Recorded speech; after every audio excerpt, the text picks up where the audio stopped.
Buenas tardes, estamos en una nueva charla con Alejandro Gómez, nuestro historiador preferido. ¿Cómo va, Ale? ¿Cómo estás?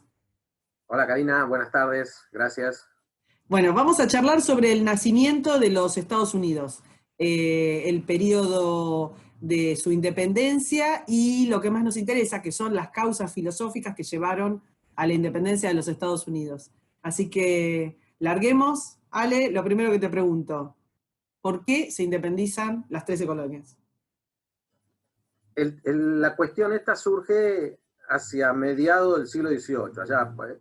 En 1756 hay una guerra en Europa que es conocida como la Guerra de los Siete Años, que va precisamente de 1756 a 1763, donde están involucrados, entre otros, Francia y Estados Unidos. Y como consecuencia de esa guerra, también se traslada a América, porque Francia y Estados Unidos tenían propiedades, territorios, ¿no?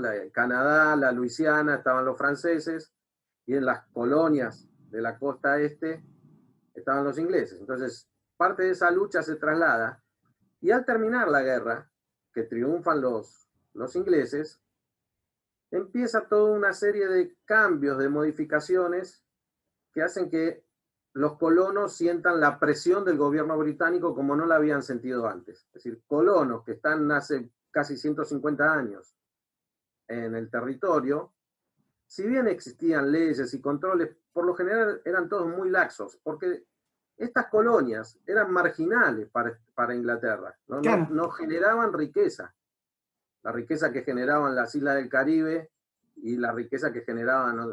Por ejemplo, la India o algún territorio costero en África, porque todavía Inglaterra no está metido de lleno en África. Ya en 1870 en adelante van a estar dominando la mitad del continente africano, pero eso ya es otra historia. Estas colonias, entonces, que habían sido pobladas por ingleses que escapaban por algún motivo, o religioso, o político, o buscando progresar, se vinieron a América. Y yo siempre llamo la atención sobre, en ese territorio era el único lugar donde no estaban los españoles. Los españoles habían llegado un siglo antes. Entonces, ¿por qué los españoles no dominaron las Carolinas, Boston, toda esa zona? Porque no había riqueza, no había Claro. indios para explotar. Entonces, lo que se buscaba por lo general era un pasaje al otro lado del Atlántico, ¿no? Un pasaje, se meten ahí por la zona de los grandes lagos, el río San Lorenzo, etcétera. Pero no más que eso. Entonces, los españoles estuvieron desde lo que es la Florida hacia el sur. Sí, era Inclusive, mucho más redituable México, el Caribe, más exacto, sencillo, más fácil, menos frío. exactamente. Inclusive el clima era menos adverso. Entonces, ahí se instalaron estos muchachos, estos colonos, y se fueron desarrollando lentamente, de manera autónoma. Hacia 1696 aparecen las actas de navegación, que son una especie de leyes para controlar el comercio de esas colonias, la organización política, pero no eran muy enforzadas, no se hacía hincapié en eso porque no había interés, realmente no había esa riqueza todavía. Entonces, ya hacia 1750 lo que tenemos es que la revolución industrial está empezando a arrancar, y la idea del Imperio Británico de crear todo un mercado mundial empieza a ser cada vez más importante. Claro. Entonces, si sumamos a eso, que cuando termina la Guerra de los Siete Años, la corona británica dice, bueno, van a tener que pagar impuestos para subsidiar los gastos que hubo durante la guerra. Y además vamos a poner presencia armada británica más importante para controlar el territorio, y ustedes van a tener que pagar también esa nueva fuerza. Esto empieza a generar descontento, ¿no? Entonces, ahí hay un punto. Más impuestos y más control político, si se quiere. Digamos, no era que había un gran control político, pero ya la presencia de tropas británicas empezó a molestar a los colonos. E inclusive el otro día viendo una serie, no sé si viste, una biografía de Washington que dieron en History Channel. Es interesante porque ahí muestra cómo el propio Washington lucha en esa guerra de los 7 años, Sí, claro. para el lado de los británicos, ¿no? Sobre todo en la frontera oeste, y él con toda la esperanza siempre de lograr que lo nombren oficial del ejército británico, algo que no consigue, y al no conseguir él se retira nuevamente a sus plantaciones, a trabajar en lo que había heredado, quizás no tanto de parte de su propia familia, sino de parte de la familia de la esposa, Marta.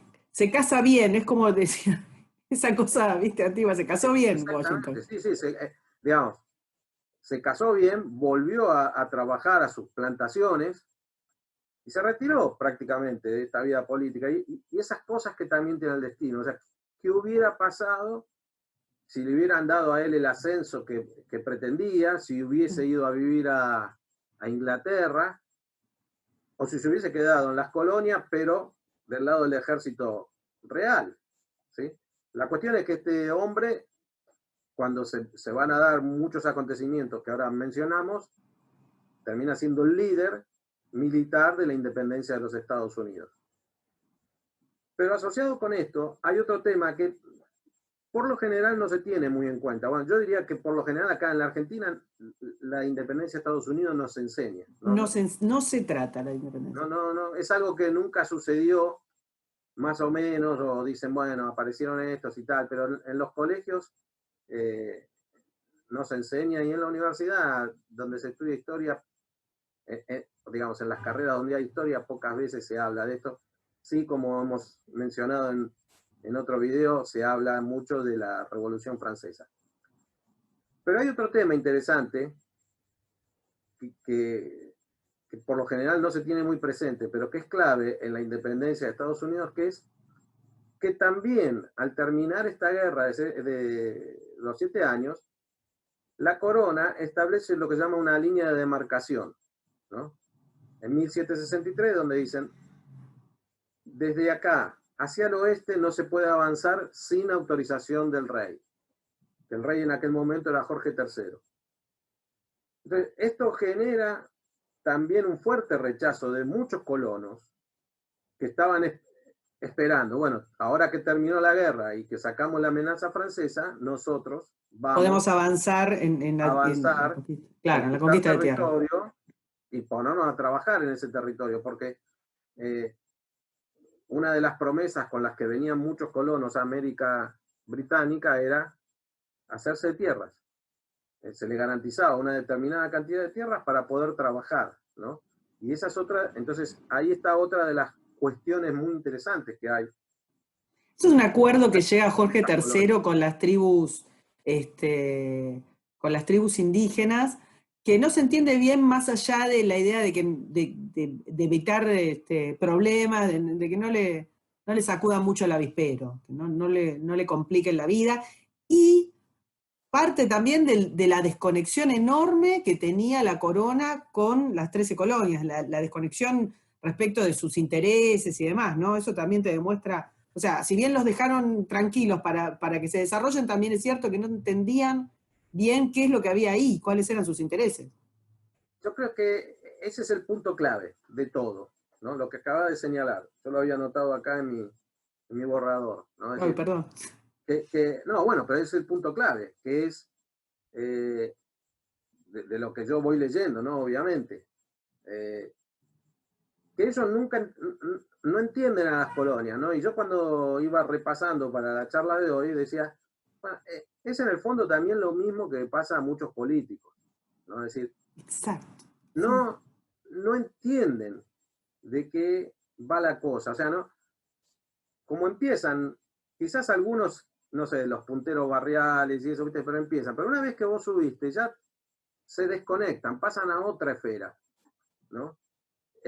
A todos los políticos, ¿no? Yo inclusive a veces hablo o escucho a algunos que piensan parecido a uno, y vos lo ves que el tipo, bueno, viste, o sea, están muy buenas las ideas, todo, pero no conectan porque no saben, viste, lo que es ir al almacén, lo que es viajar en el tren Sarmiento, lo que es un colectivo, lo que es un turno en un hospital público, ¿viste? O sea, y está bien que no lo sepan, pues no tiene por qué saberlo.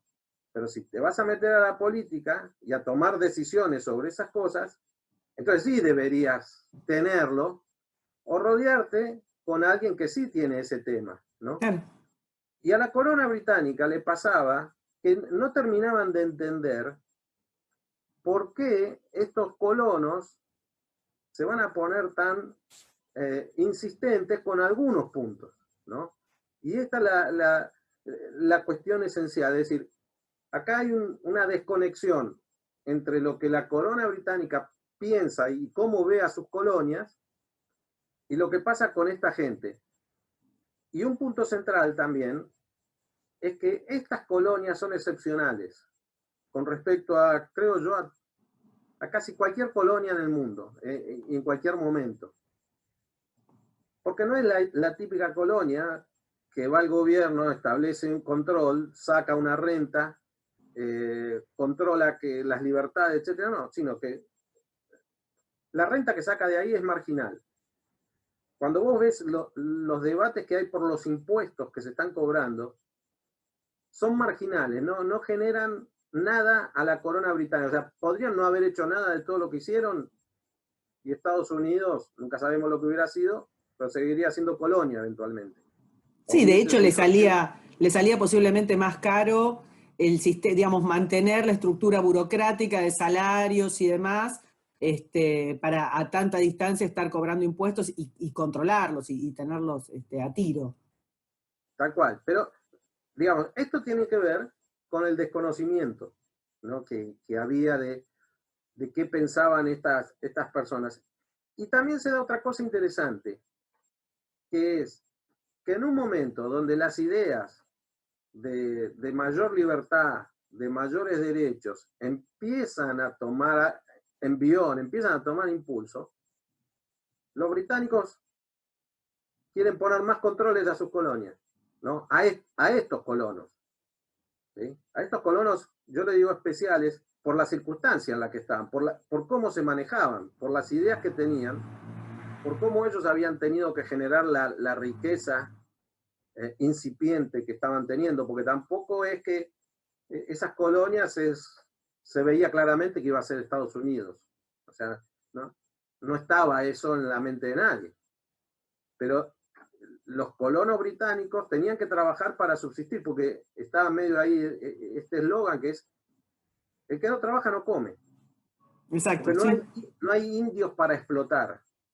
O sea, no es que venían acá con un nombramiento, ¿no? Como dice un libro que tenía por ahí de Dan Lacey, que se llama La Revolución Americana o algo así, donde me acuerdo siempre que decía, una característica diferente a estas colonias es que los privilegios casi no cruzaron el Atlántico. O sea, los españoles cruzaron los privilegios, porque venían los nombramientos del virrey en adelante. El Consejo de Indias, no cualquiera venía y hacía cualquier cosa, estaba todo reglamentado. Pero acá no había esos privilegios, ¿no?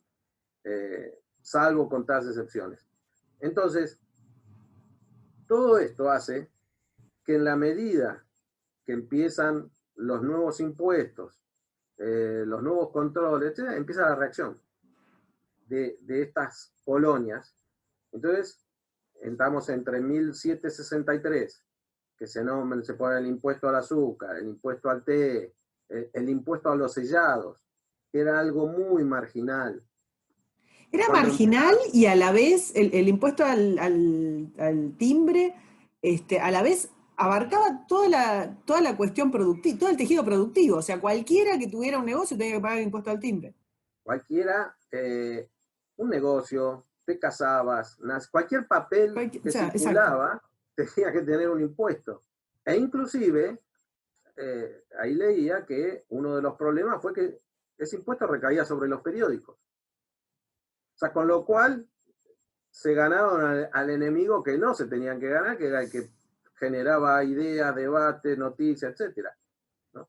Y si bien eso después lo vuelven para atrás, siempre queda esta idea dando vuelta de que no podemos aceptar que alguien de afuera nos diga cómo tenemos que comportarnos si es que nosotros no estamos representados en ese parlamento de donde salen estas leyes, ¿no? Exacto.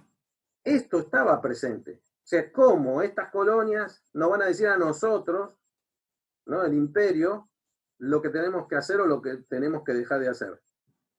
Y ahí empieza esta cuestión. Los primeros debates entre los patriotas, llamémoslo de alguna manera, era, bueno, ¿nos independizamos o no? No todos querían la independencia, No eso es todos similar queríamos. a las independencias de Hispanoamérica, ¿no? No, en Exactamente. realidad empieza con algún leve reproche a la metrópoli, pero no todos buscan. Eh, Ellos dicen, De bueno, hecho, tenés juramos. como un periodo hasta más o menos el 65 que no es tan, digamos, bueno, hasta las leches intolerables, que hay como una especie de calma, ¿no? Tenés un momento. Hay negociaciones, el gobierno británico vuelve de alguna manera hacia Sí, atrás con muchos de estos impuestos que no tienen sentido. Se negocia, aparte, esta línea de demarcación que dije antes, hay gente que la pasa y no no pasa hay nada. represalias contra ellos. Hay en el medio todo un tema. Bueno, los franceses se habían retirado, pero hacia Canadá. Y estaba el tema de los indios que estaban ahí en el medio, que estaban haciendo equilibrio entre los ingleses y los franceses. Y también pasaba esto de, bueno, si nosotros no nos podemos avanzar, alguien va a avanzar, ¿no? O sea, los franceses, o le estamos dando más libertad a las poblaciones originarias. Ese es un tema. La otra cuestión era que ellos dicen, bueno, no, declaran fidelidad al rey Jorge III, pero dicen, no, pero queremos autonomía. Y esa autonomía, y acá está parte de la diferencia de Estados Unidos con otros, es que ellos venían siendo autónomos de hacía 100 años. No es que aprenden a ser autónomos, ¿no? Digamos, salvando la distancia, si lo queremos pensar primero en términos de la independencia americana de Latinoamérica, es que nuestras colonias no habían sido libres, no habían sido autónomas. Entonces están demandando una autonomía que no tenían.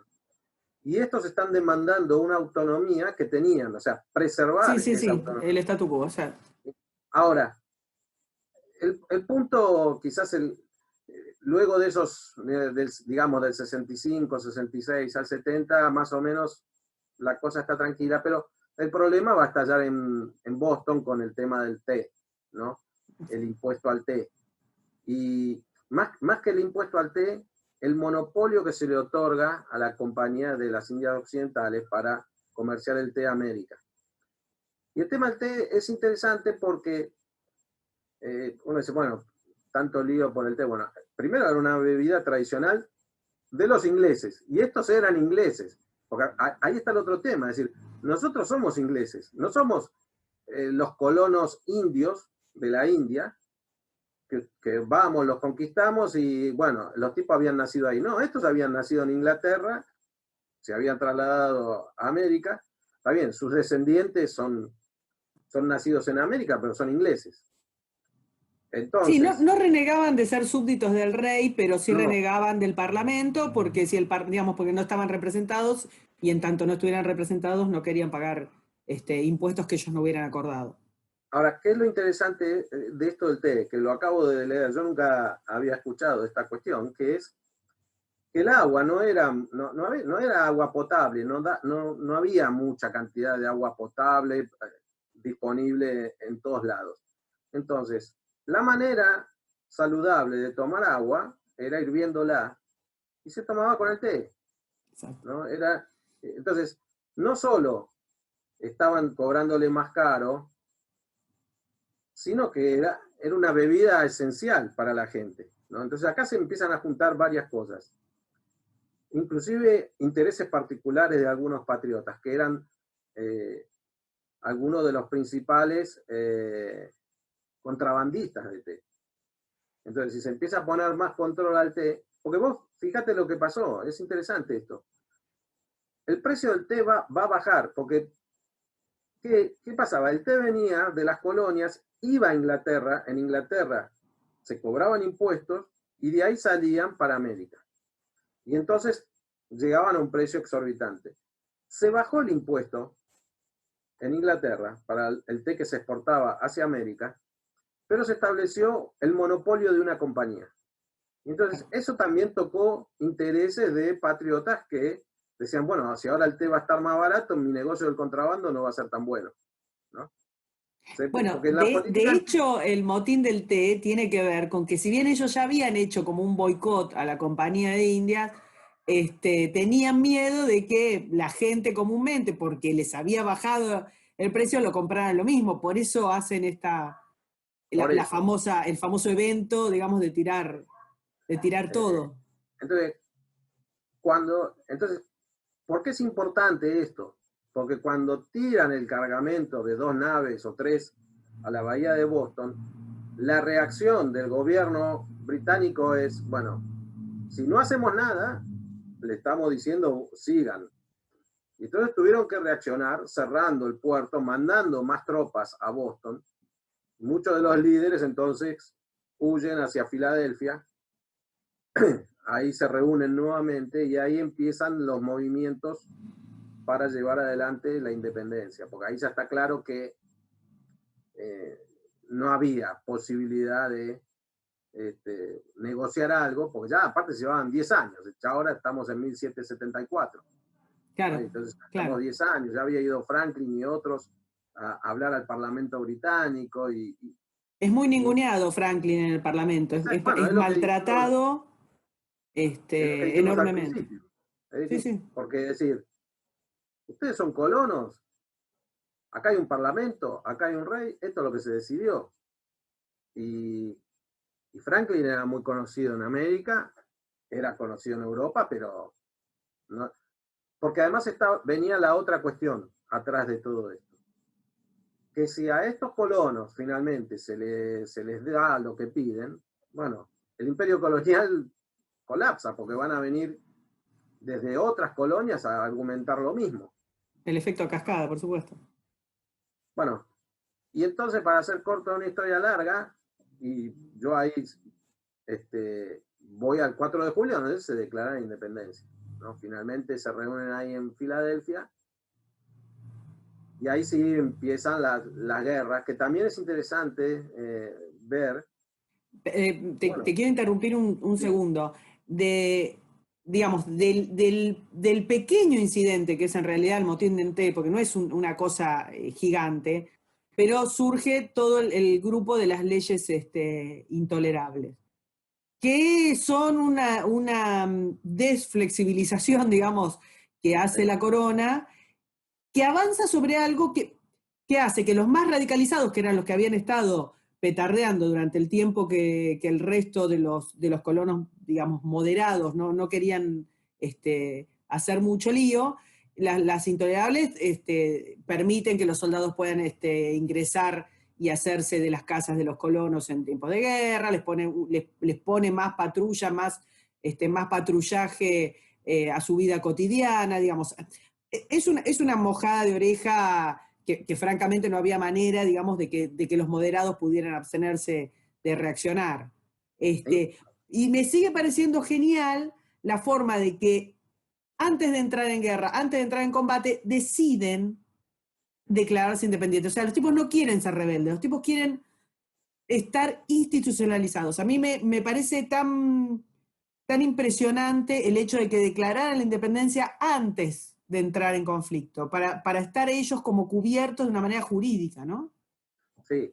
Mirá, justo que vos mencionás eso, dentro de esas leyes había como dos cuestiones también que están subyacentes. Una es el de la religión, porque de alguna manera también dan la idea de la autorización al catolicismo, como a un Exacto, sí. reingreso del catolicismo. Y ahí había entre los colonos grupos muy anticatólicos, muy, sobre todo, muy anti-Roma, por decirlo de alguna manera, ¿no? Esta intervención de Roma nuevamente, digamos, en el inicio habían llegado por motivos religiosos. Entonces, ese era uno. Y el otro tema que también se soslaya es la posibilidad de un discurso más antiesclavista. Y entonces los estados del sur rechazan toda esa posibilidad. Es decir, cuenta ahí el texto este que estoy leyendo, que las colonias desde el norte hasta el sur tienen intereses completamente distintos, ¿no? Pero que de alguna manera todos los movimientos que hace Jorge III y su primer ministro, creo que se llamaba Granville, ¿no? Uno que no da, porque después vuelve William Pitt, toman medidas que terminan juntando gente. Sí, amalgama a las 13 colonias. Que tiene intereses opuestos, pero que sus diferencias son menores a sus coincidencias. Y la coincidencia es el avance del gobierno británico sobre sus autonomías. Y entonces ahí sí viene esta cuestión que vos señalás de declarar la independencia. Es decir, bueno, o sea, salimos de acá, aunque ellos sabían que la guerra iba a ser inevitable. Por ese mismo motivo que yo dije antes también, ¿no? Si esta colonia se independiza, que Inglaterra no hace nada, pueden esperar lo mismo en el resto de su imperio. Bueno, otra de las medidas que habían tomado era el tema de no poder emitir dinero. Claro. Dentro de esas leyes que vos mencionás, ¿no? Entonces, de alguna manera los dejaban sin fondos, ¿no?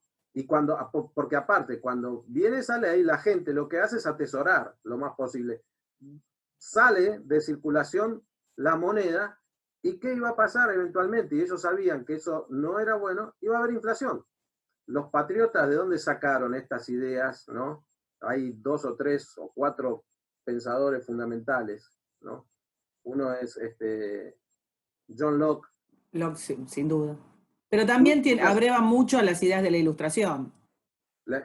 Montesquieu, Hobbes, ¿no? Y entonces esta idea de cuál es el origen del gobierno, para qué está el gobierno, entonces estos abrevan en esa idea de que el gobierno está para proteger, bueno, lo que dice Locke, para proteger la vida, la propiedad y la libertad de las personas, ¿sí? Y que si el gobierno no está haciendo eso, el pueblo tiene el derecho a rebelarse contra ese gobierno y establecer uno nuevo. Que predominantemente en aquella época era la monarquía, ¿no? La otra cosa excepcional que yo no he llegado a ver a fondo, es decir, ¿por qué no pusieron una monarquía en un nuevo rey, ¿no? Pero entonces, sí, o un virrey como hubiera sido el modelo español. Claro, pero entonces acá está la cuestión esta de, bueno, somos todos iguales y no hay privilegios. Finalmente volvemos a ese punto, ¿no? Que ellos están viendo a los ingleses como privilegiados que quieren imponer sus intereses al de ellos.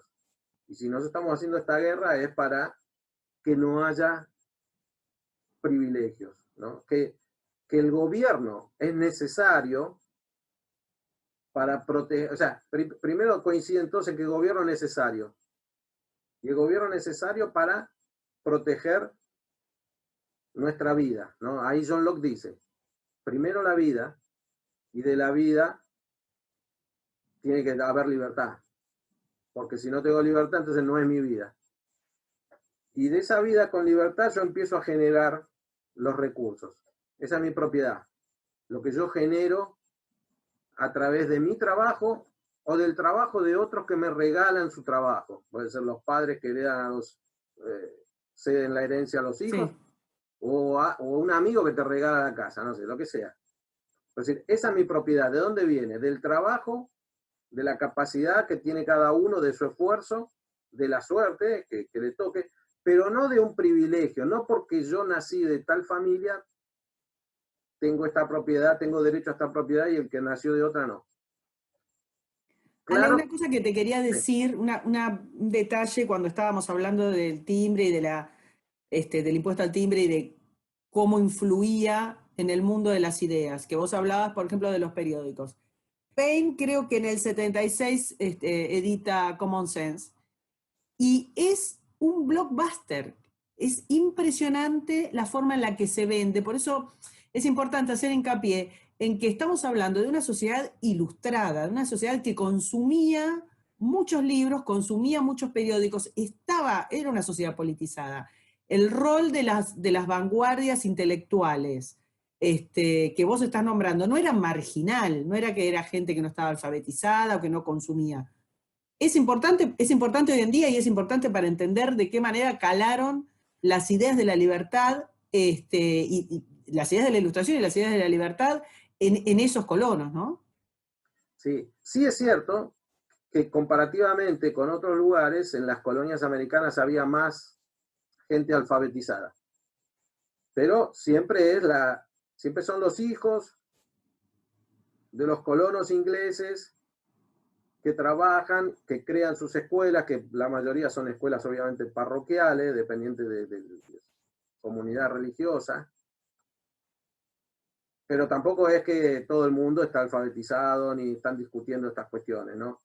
Lo interesante es que aquellos que tienen cierta importancia económica, ya sea porque son comerciantes, primero los que más están en contacto con las ideas son los comerciantes. Exacto. Porque son los que están en contacto con lo que viene y lo que va. Las ideas viajan con el comercio, ¿no? Hay un libro ahí de Matt Ridley que se llama The Rational Optimist, y que él habla sobre la gran ventaja del libre comercio, es que puede fluir el conocimiento por todos lados. Y él hace esta analogía diciendo las ideas tienen sexo. Entonces las ideas se encuentran, se entrecruzan y surgen nuevas ideas y se reproducen, ¿no? Y este punto es esencial porque lo mismo pasó en América Latina también, ¿no? Los que vos esperabas al barco que venga el pasquín, que venga el periódico, que venga el libro, etc. Entonces ahí dice, en estos años se produjo muchos pasquines, muchos panfletos, ¿no? Bueno, y quizás uno de los más influyentes de todos es este de Thomas Paine, Sentido Común o Common Sense, ¿no? Y que se leía y que circulaba. ¿Sí? Sí. Y una gran ventaja era que ahí había cierta libertad de expresión. Por eso el impuesto al sellado, por eso también fue clave en el rechazo, porque le iba a poner un precio más alto a la circulación de ideas. Las ideas de la Ilustración, todos los movimientos de independencia de América, las ideas centrales se discuten en los cafés, en las tertulias. Te saqué de tema, habíamos llegado a la redacción de la independencia. Se declara la independencia en 1776 y ahí empieza la lucha, que no estaban claros ellos que le iban a ganar tampoco, ¿no? No tenían recursos, quedan endeudados por 20 años o 30 años casi. Ahí van a tener la colaboración de Francia. Vos querías mencionar Francia antes. Sí, yo quería, en principio es cierto que los rebeldes no tenían recursos, también es cierto que Inglaterra la tenía complicada, tenía un ejército profesional, pero lejos, carísimo, ¿no?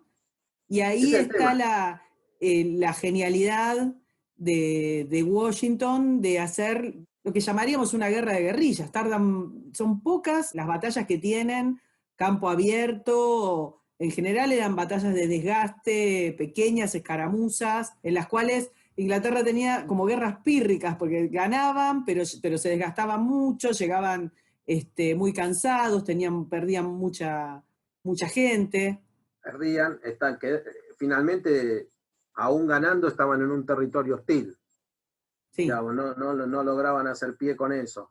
Y sí es cierto que aún siendo un ejército y una armada muy poderosa, tenían que cruzar todo el Atlántico para llegar. Y la otra cosa, perdóname, la otra cosa que me parece interesante es que ganaban, pacificaban, pero cuando se iban, volvían o sea, era tal el deseo de libertad de las 13 colonias, estaban tan unificados en eso estaba tan arraigado, que no es que ganaban y bueno, donde se iba el último soldado, vuelta todo para atrás. Sí, porque, digamos, ahí hay dos cuestiones. Una, la decisión ya estaba tomada, ellos habían negociado y sabían que la corona no iba a volver atrás y ya se habían montado muy encima de todos estos ideales, de todos estos discursos, etcétera, ¿no? Y de toda esta declamación de derechos, que ya todo lo que venían diciendo, de que todos somos creados iguales y todos tenemos derecho a la felicidad y a la búsqueda de esa felicidad, etcétera, en un sistema parlamentario, con una monarquía, con nobleza, con privilegios, ya no había forma de volver a encajar ahí. ¿Viste? Como dice, Exacto. cuando sacás la pasta del pomo dentífrico, no hay manera de volver a ponerla. Por más de guía, una vez que la sacaste, chao.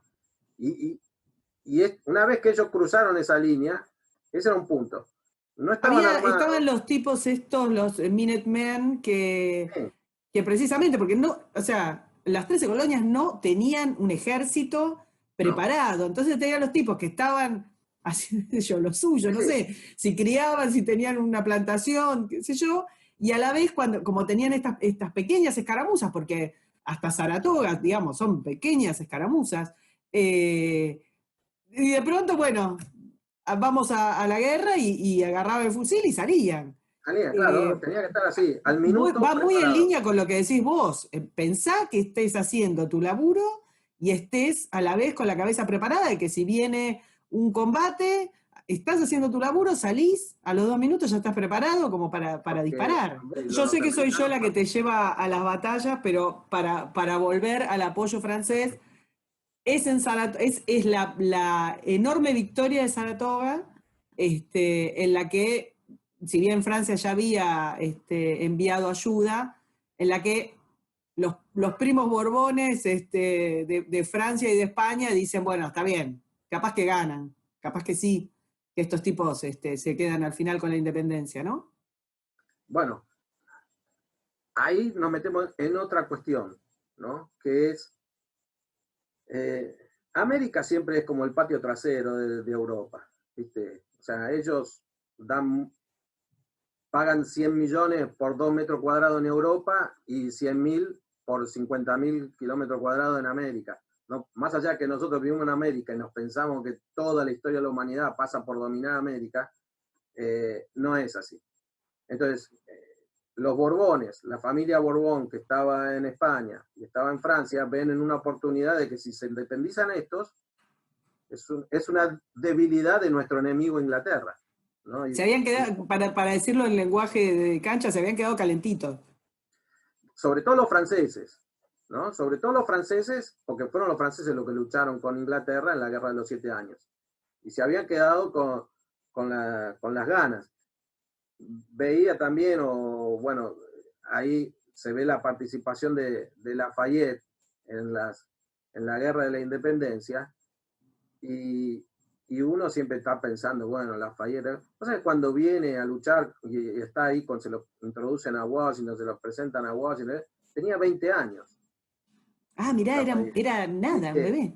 Entonces, esas cosas también son interesantes, ¿viste? Porque uno ve, o cuántos años, decir que no tengo tiempo de hacer ese trabajo, y además alguien lo habrá hecho.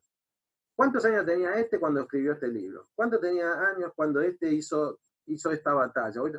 Y vos te empezás a fijar, era siempre gente muy joven, obviamente, porque la expectativa de vida era Era menor, menor. ¿no? Era joven, pero Lafayette tenía 20 años. Después él va a tener influencia en la Revolución Francesa, pero lo interesante de esto es que más allá del cambio de territorios que hay con la independencia y cómo España cede la Luisiana, España recibe, y no me pregunte mucho porque hasta ahí llego, digamos, después de la Guerra de los 7 años, una parte de compensación, España recibe parte de la Luisiana, ¿no? Y después la cambia por la Florida a Inglaterra. Después viene la independencia, ¿no? Entonces otra vez hay como un reparto de territorios ahí en América, y eso te da la idea de que un día estás para España, un día sos de Francia, y los que están ahí no tienen la menor idea, ¿viste? Estos Claro, son exacto. los diplomáticos. En Europa se reparten este territorio como es, ¿no? Y lo interesante de esto, de la participación de Francia, es que al apoyar estas ideas que tienen los colonos, o sea, al apoyar a los colonos para tomarse un poco de revancha de los ingleses, están legitimando estas ideas que 10 años después van a llevar a la Revolución Francesa. A que les corten la Contra, cabeza. es decir, bueno, se terminaron los privilegios. Finalmente es esto, ¿no? Se termina el poder absoluto y los privilegios. Y ya no podés decir que no, pues vos estuviste apoyando eso 10 años antes, decís que no, pero ya no tenés legitimidad como para frenarlo. Exacto. Bueno, hacia el 78 y 79 ya ingresan Francia, España, eventualmente después Holanda, y entonces ya es Inglaterra luchando con las colonias y con sus enemigos continentales, ¿no? Y ya, y con la mala comprensión de la corona de la forma en la que iba a reaccionar el sur, entonces empieza a salir todo mal concatenadamente. Sí. Ahora, vos fijate que ahí, y para ir redondeando, porque si no, yo pensé que, yo siempre como vos pienso que voy a hablar 20 minutos y ya va como una hora, ¿no? Y bueno. Que estamos hablando.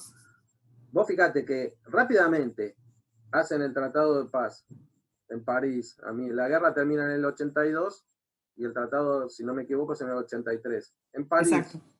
Bueno, porque Fíjate que tiene, necesitan, desde digamos, en el 81 medio que ya está todo finiquitado, pero necesitan, no, por el acuerdo que tenían con Francia, no me acuerdo cómo había sido, pero que tenía que estar como todo cerrado, con España, con todo, antes de firmar el acuerdo, por eso esperan hasta el 83, no se hacen medio largos. claro, bueno, se hace largo en términos presentes también, ¿viste? Porque Sí, claro. acá hay tema, ¿viste? Del voy, vengo, la información, la diplomacia, Pero el otro tema interesante y que seguirá quizás en otro momento es, bueno, ¿y ahora qué?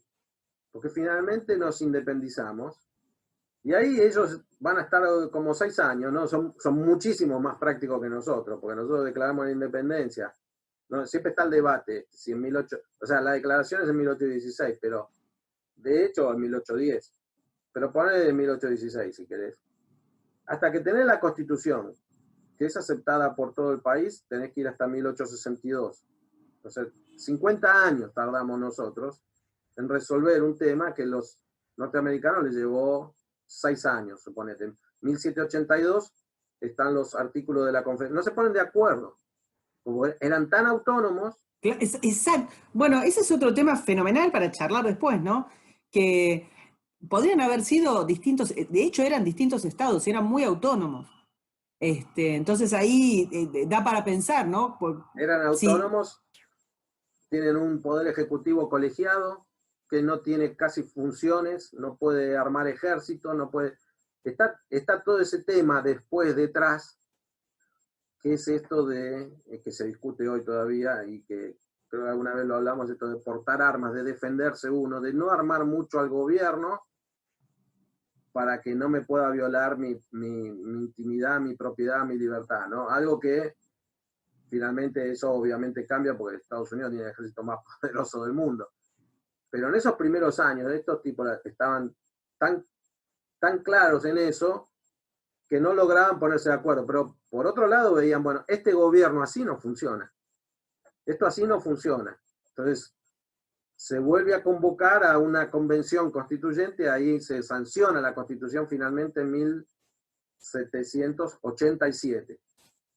Se termina de ratificar como para poner en marcha en el 89 y ahí se elige a Washington. Pero ese es un punto que a diferencia de otros países, cada una de estas colonias tenía salida al mar. No necesitaba de otra, no necesitaba pasar por el puerto de Buenos Aires. exacto. Y quizás la clave de esto es que los que eran autonomistas eran tan autónomos que tampoco se lograban poner de acuerdo entre ellos para luchar por esa autonomía versus los federalistas, ¿no? Que empiezan a escribir, que empiezan a fomentar la idea de un gobierno federal, que aún así sería el ideal de un gobierno ultra mínimo liberal, digamos, de cualquier país donde haya gente liberal diría, bueno, quiero ese gobierno de 1789, porque el gobierno federal de Estados Unidos tenía un poder muy limitado comparado al de ahora, ¿no? Ahí el gran punto de quiebre quizás es en 1930, después de la crisis, cuando viene el famoso New Deal, todo eso, y el gobierno federal empieza a crecer,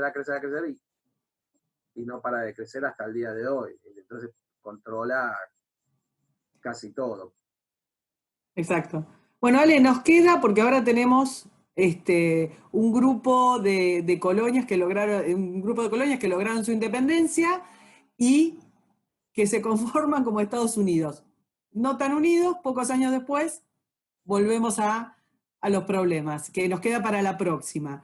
Y como recién hiciste mención, también nos queda ver qué pasa con el New Deal, que es una charla para la cual tendríamos que invitar a nuestro común amigo Kachanowski, a Roberto, sí. para charlar sobre la historia del New Deal que algunos levantan como la solución a los problemas y no lo fue tal. Pero bueno, vamos Sí, a dejar acá. igual como yo digo Vamos, siempre, ¿viste? Es cuestión de comparar. Prefiero a Roosevelt que a cualquiera de los presidentes que nosotros hemos tenido en la Argentina, bueno, ¿no? claro, vos también. Digamos, hay que ponerlo en contexto, ¿no? Muchas gracias, Muy bien, Alejandro. gracias, chao. Chao, hasta luego.